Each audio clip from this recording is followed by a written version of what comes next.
ساری دنیا اللہ کے نگاہ میں کیا ہے بھائی؟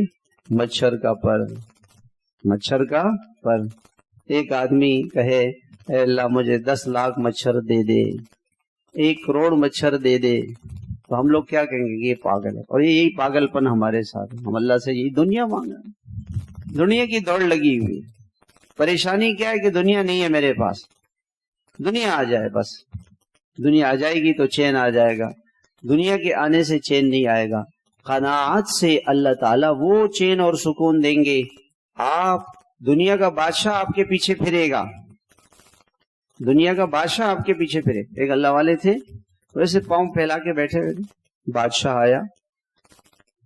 آیا، وزیر نے کہا کہ حضرت آپ تھوڑا سا خیال تو کریں، بادشاہ کے سامنے آپ نے پاؤں پھیلاوے گا؟ ہاں، جو اللہ کے سامنے ہاتھ پھیلائے گا وہ بادشاہ کے سامنے پاؤں پھیلائے گا، جو اللہ کے سامنے ہاتھ پھیلائے گا وہ بادشاہ کے سامنے پاؤں ہی پھیلائے گا، اور کیا کرے گا؟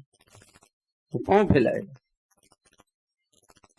ایک اللہ والے تھے، تو ان کو کسی نے ہدیہ دیا، حضرت نے واپس کر دیا۔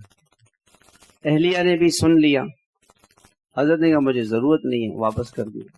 تو حضرت نے سن لیا، تو گھر والوں نے سن لیا۔ اہلیہ نے کہا کہ حضرت آپ نے کیوں واپس کیا؟ ٹھیک ہے ہمیں ضرورت نہیں تھی، لے لیتے، صدقہ کر لیتے، صدقے کا ثواب ملتا۔ تو حضرت فرمانے لگے میں اتنا نادان اور ناسمجھ نہیں تھا کہ اسے ہدیہ لیتا، پھر اپنے پاس رکھتا، پھر کوئی مستحق ڈھونڈتا، پھر اس کو دیتا، اس میں وقت لگتا، یہ وقت اللہ کی عبادت میں کیوں نہ لگاؤں؟ اور پھر قیامت کے دن اللہ تعالیٰ میرے سے یہ پوچھتے کہ آپ نے ہدیہ کا کس سے لیا تھا، کہاں خرچ کیا تھا؟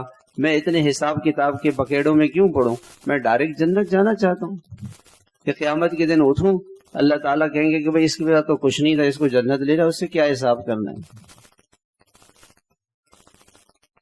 ایسے دنیا کے بادشاہ وہ نہیں ہے جو تختوں پہ ہیں، دنیا کے بادشاہ تو وہ ہیں جن کو اللہ تعالیٰ نے جن کو اللہ نے قناعت دی ہے۔